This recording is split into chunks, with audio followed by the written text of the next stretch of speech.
finance. Your financial solution. We are glad to be at Safari Valley. Well, hello there. You're welcome to the third edition of the Joy FM Safari Valley Eco Tour. We've started this is the third week, and it's been an interesting one, an exciting one, of course, where these young minds get to learn more about the environment, its sustainability, and in terms of conservation. I'm currently here with some students from Osu Mahia Basic School, and there are 100 students. We started with 100. Last week, we had 280. And these students are 100. We also have 6 adults joining them today. At the end of the day, just as I'm saying, they're expected to become eco champions, champions of the environment. Let's get closer to find out from these students what they're expecting to learn today. They've been to the first camp, Camp Avian, my favorite. We want to find out from them, what have you learned? When we went to Camp Avian, what did you learn there? We learned about some birds, the imported ones, the one from Ghana, the way they live, their breeding sites, and where they keep them when they are sick. Okay, what was your favorite animal there? My favorite animal was the peacock, but it wasn't there. Oh, okay. That's your favorite animal, but you wanted to see the peacock? Yes. I'm pretty sure next time you come, you definitely see it. Okay. All right, let me speak to who else am I speaking to? Join me here. And at the end of the day, what are you expecting to learn? What are you expecting to take away from Safari Valley? I'm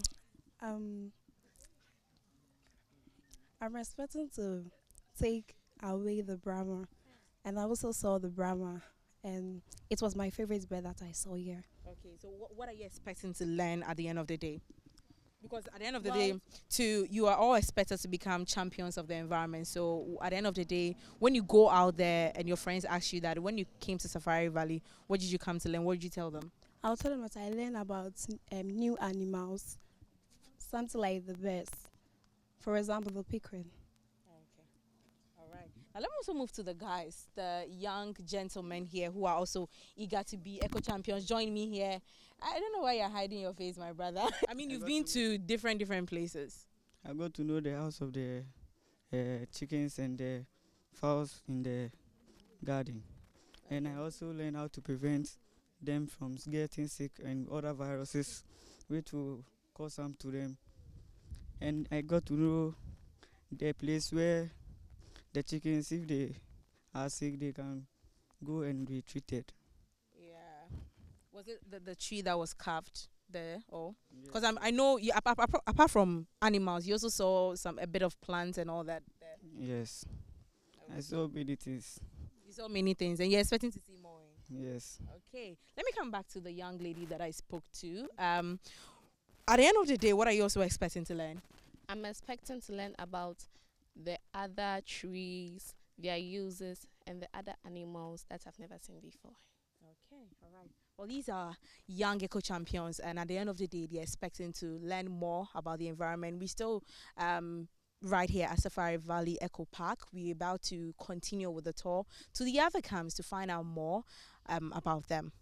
Currently, we are on a snack break, and the students here are enjoying themselves. But then something that has been catching my eye every time I come to Safari Valley is the fact that this place is incredibly neat. We want to find out more as to how they get to maintain this place. I want to speak to one of the environmental officers, Joy. Kindly join me. And what goes into keeping this place neat every time we come here? Well, so for an eco resort like this, as part of our culture, we don't litter at all over here.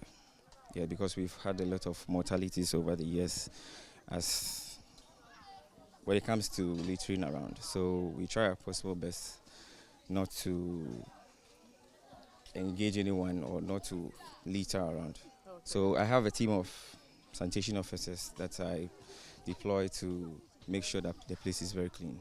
Okay. Yeah. Now, I know you all do recycling and all that. Yes. We want to know, myself and our audience watching us right now, I want to find out more about what it's all about. So here in Safari Valley, nothing goes to waste. So with any slightest waste we get, we try and convert them into something new. Okay. So that's just all about recycling. It's just converting waste materials into something new. Okay, so an example like? So you see with this waste they are making right now with the plastic bottles, I can cut the top and then try just plant some of the seeds in it. Yeah. It's something that caught my attention. Let's move here real quick. It's the organic and inorganic waste. I saw it earlier. I was with my colleague and she just dumped something in one of the bins. Then I asked her, which of them is the organic and the inorganic? And I mean, we were both trying to battle it out. But then for myself and our audiences right now, just take us plus the students, because at the end of the day, it's expected that these young students would be eco champions, learn how to conserve the environment, knows ways, sustainable means, and etc. and all that. So, Joy, kindly take us through that. I mean, a demonstrative bit. I know some of them have plastics and other stuff that they want to dispose of, so that we know the difference between these. Okay, Hold the microphone. Okay, so when it comes to organics are waste that can be biodegradable, so they can biodegrade by themselves. And then inorganics are the plastics. When they are in the soil for more than 30 years, they are still going to be the same. So they don't biodegrade by themselves, but with organic they do. So with the plastics, like the and then the tissue papers, they go into the inorganic. And then for the food waste, like the cake, the chicken bones and stuff like this, they go. Yeah. Okay.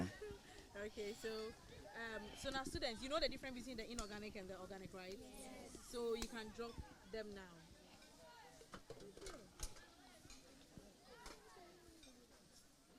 Okay. I think we learned something here right now. Yeah.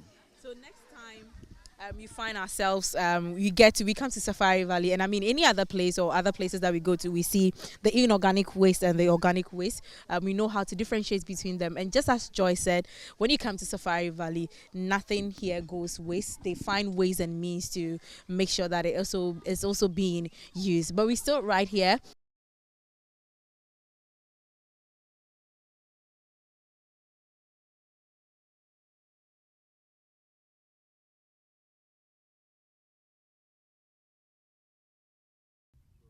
On your way to the Siamia camp, you'd spot this conference center. That is Obosomase Conference Center. Well, I hope I got the name correct. And this was what attracted me. I mean, the whole, I don't know how to say it, but let me bring Iris in to give us an overview of how this place is. It's a conference center, and I mean, when you get to most parts at Safari Valley, the restaurant, this place, and even the front area, I mean the administration, the reception area, it has like very unique names. This is Obosomase, and even at the front area has cinema. Why those names? Yeah, so in Safari, we name most of our facilities after the neighboring communities. So here we have Obosomase, we have the recreation also being Ebri, and then we have the reception being a cinema. Yeah, so that's where we get the names from. Very interesting. Now I see all these. It looks like a drum. Yes, so back in the days, drums were used as a means of communication. And this is one of our conference centers. And here we know communication happens in conference centers. So these drums are a tumpai and also the phantom from drums, which just shows that communication is happening in there. So that's the interest. Very smart. How come I didn't think of that? yeah. Because I know this is a tumpai, right? Yes. But then I nearly hit on it though. Well, you can. Yeah. Oh, I can. So this is how it looks like. I mean, as soon as you get right here, that is a tumpan. So it has this whole over, and I can see some of yes, the Dinkra symbols here. And anytime you come here, everything is given nature vibes. Everything here, it doesn't look too artificial, but it gives this local and nature vibe, like the trees and even I saw some wooden thing at the back. Yes, so here we try to mimic nature, try and also use artifacts that mimic or show like things in the past, like cultural heritage and all that. Yes, so this one has a capacity of around 40 to 60 people, and it's fully air conditioned also. Yeah. That's Nice. Well, so anytime you pass by Safari Valley, make sure that you come to the Obosomase Conference Center to experience nature at its best. We still tour in Safari Valley. It's still the Joy FM Safari Valley Eco Initiative, where we still moving with the students to learn more about the environment and to be eco champions. Let's move to other part of the Safari Eco Park. We're on our way to Eucalyptus. That's the last camp for the day where the students would get to have a feel of that place. But then we in one of the electric cars right here at Safari Valley. And as I keep saying, that is one of the interesting facts here. When you come here, you're not allowed to be driving your cars around. And I'm with one of the tour guys to find out more why that is so. Why is that so? We came in, our car is parked all over there. Why? So with the car park, all the cars that emit fuel, that's the fuel combusting cars, are all kept at the car park. The car park can take up to 250 cars around that side. We only allow the electric cars into the resort to reduce the emissions we make inside. That's for sustainable purposes and also conservation. Most of our species here are introduced. If we allow most of these fuel combusting cars into the resorts, pollution will be on a higher rate. And also for the health of our guests, the health of our guests is very paramount to us. We ensure that when they come here, they leave the pollution in the cities and then enjoy a fresh and serene environment in the resorts. So it means nowhere would you be allowed to send your car at any part of Safari Valley Resort? No, please. Your car would have to be parked at the car park. Okay, but anyways, this is an interesting. But how do you need any sort of qualification in order to drive these electric vehicles? Well, yes. The first would be your license as a driver. Oh, you need a full driver's license to drive. Exactly. Oh, okay. So without a driver's license, you can't even drive these. No, please. Oh, okay. So You just teach them, and because maybe it doesn't require the whole. no, not all that. Even though we train our staff to learn the cats how to drive, but you also need a license for the safety of both the guests and also the staff, and then our animals too. Yes.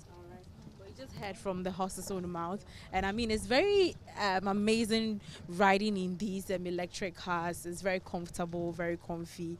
You're able to feel the breeze and all that when you're moving around the Safari Valley Eco Park. So it means this car moves to every corner. It goes to every corner of the resort, or let me say the Eco Park. Yes, please. It does. We just got here at the last camp, which is Eucalyptus, and there are still interesting things to learn about this place. One thing that actually gets my attention, I mean everyone's attention, is the gate post. It has a look and feel of an anthill. Most of the gate posts, when you get to the various camps, or Made anthill, mimicking nature in all ways. So we have one of our missions in attaining our vision, which is to create a world-class environmentally conscious and sustainable hospitality industry brand that brings people closer to nature. So it's one of our missions in attaining that particular vision. It's to develop sites that mimic nature in various ways through appropriate fauna and then flora. This is a depiction of that, an anthill mimicking nature in all ways, also serving as a security post. But when you look over there too, that's a natural anthill. Yes. Yeah. So it's very cool inside during the hot weather and then also the raining moments too. The security personnel are cool inside. yeah, I want to have a feel of that. So let's go inside the anthill and see how it feels like when someone comes here. And I'm trying to invade your post right now. I can enter, right? Okay. So, all right. Okay, so I mean, this is how it feels like. It's the voice, there's echo and all that, but okay.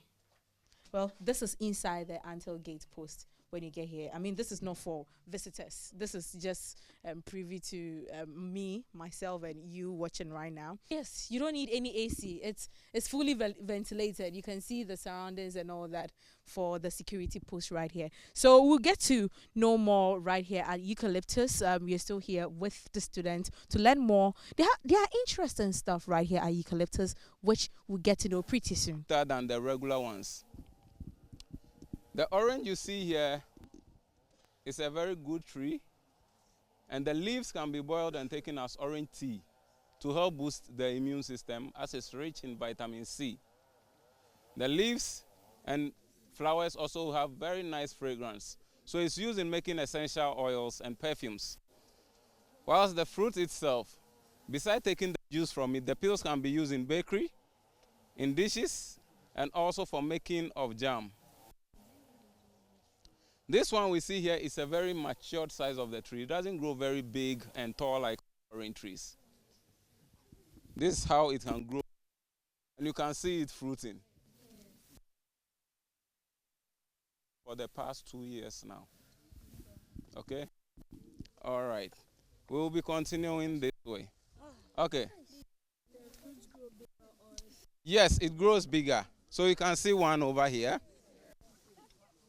But just that it's not yet ripe. Okay? When it's ripe, it will turn pale yellow. All right. So, can we all see this very beautiful tree over here? Yes. Who can guess the name of the tree?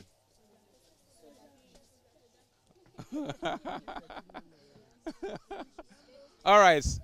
So, that is the beautiful rainbow eucalyptus tree the camp is named after. Okay?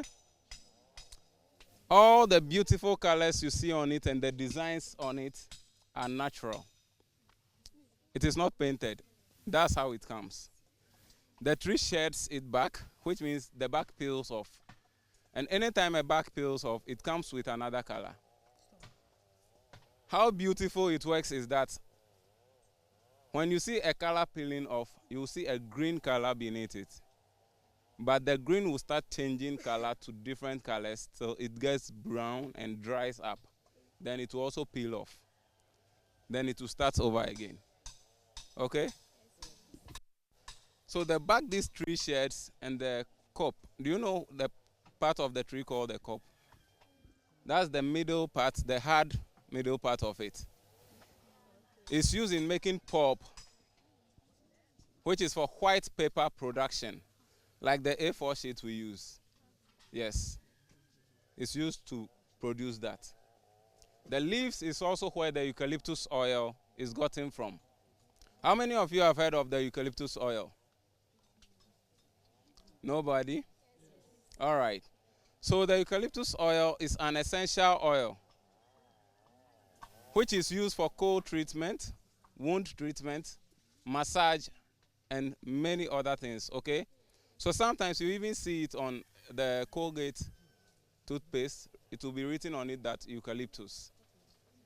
So all these things, it's a very good oil that helps in curing wounds, treating cold, and also for massage.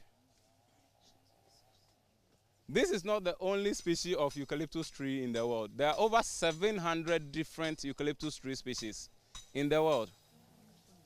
We have only one out of them in this camp, which is the rainbow eucalyptus tree. And we have about 100 pieces of the rainbow eucalyptus trees in this camp. And that is why we named the camp after this tree, as it is a very unique one. Okay? All right. We will be continuing just this black one. All right, so that is called the black swan. Black swan. Yes. Black swans have the longest neck compared to their body size in the swan species. Okay? These birds are herbivores. When they say herbivores, who knows that? Okay, you? So please, herbivores are animals that feed on plants. All right. Give a clap for that. And they are monogamous in nature. Who knows about monogamous? Okay. All right. Give a clap for that. So they stick to one partner for life, okay? Whenever it's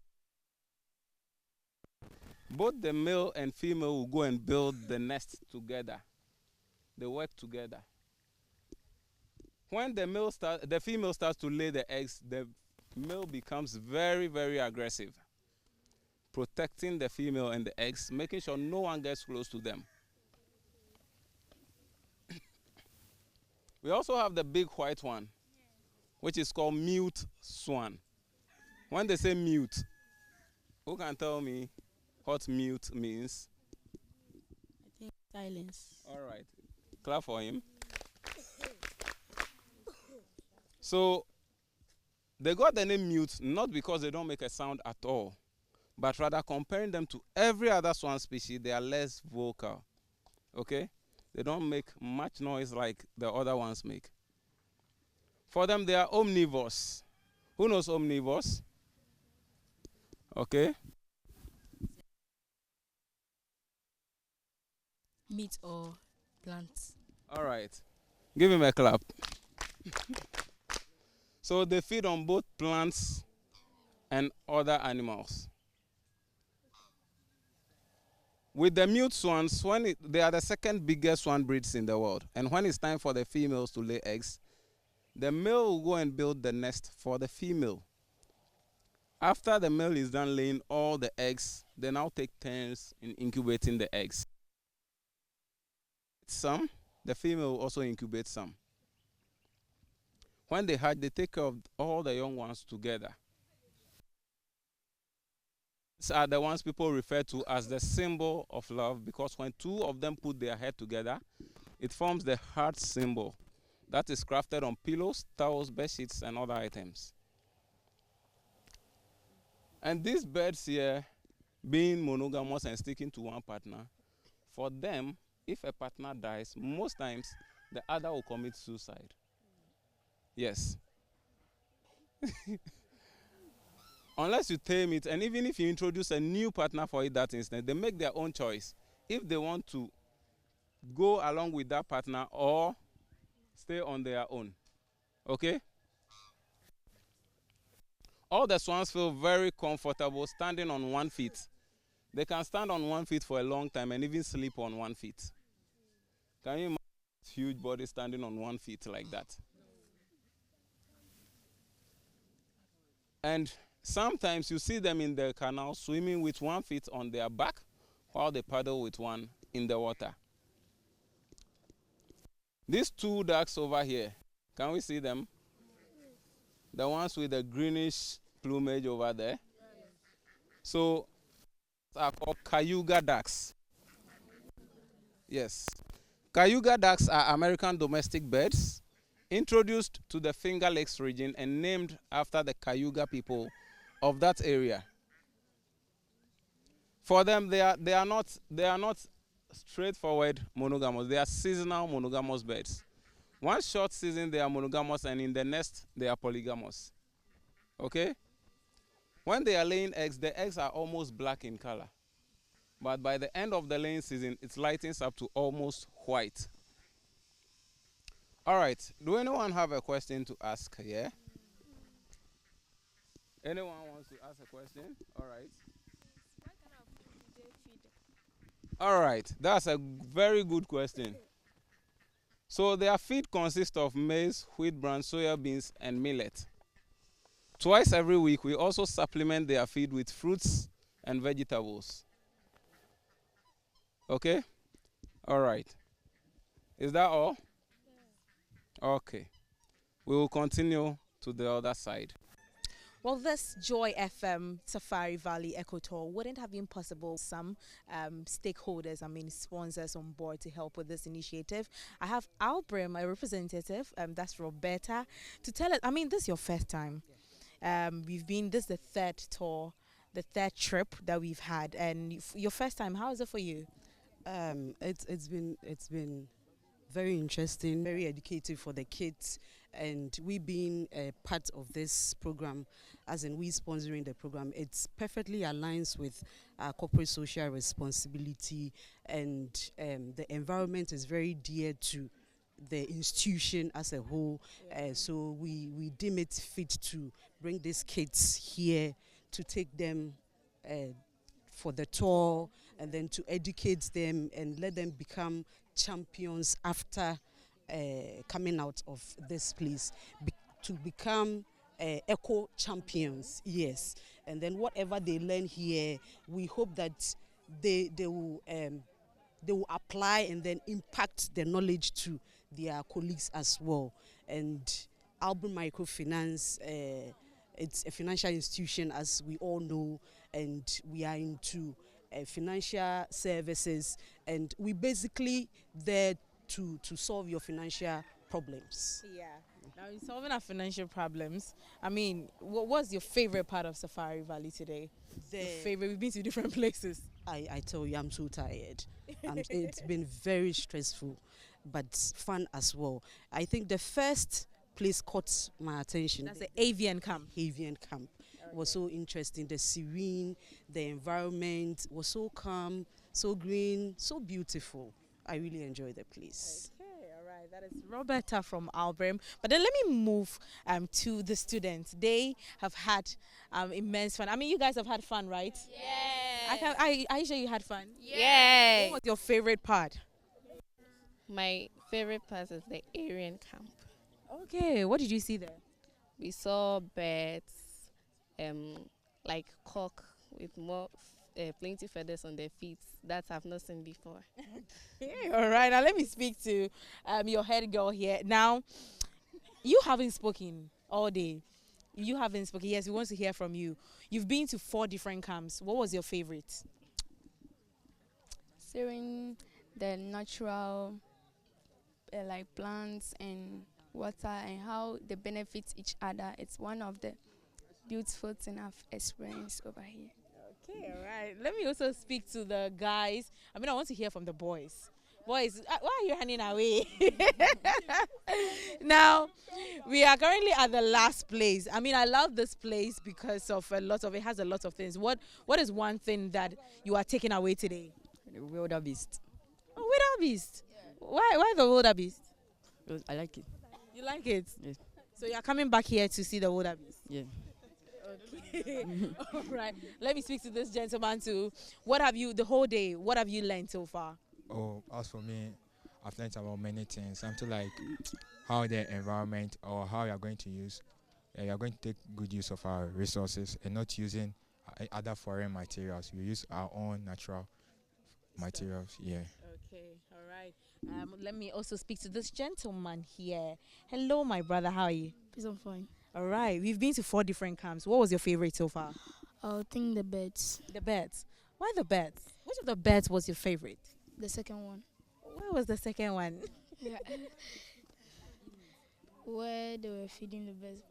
I'm sure. Do you all want to come back here? Yes. Do you all want to come back? Yes. All right. Well, we've heard from the students. I mean, they all want to come back here. I definitely want to come back here. You watching us right now would definitely want to come back here. We're still right here at the Safari Valley Eco Park, bringing you the 3rd edition of the JoyFM Safari Valley Eco Initiative, where we want to champion, we want to make sure that these young ones coming up would grow up and become eco champions to help in environmental sustainability. Reporting for Joy News, I'm Jacqueline Ansama Yaboa.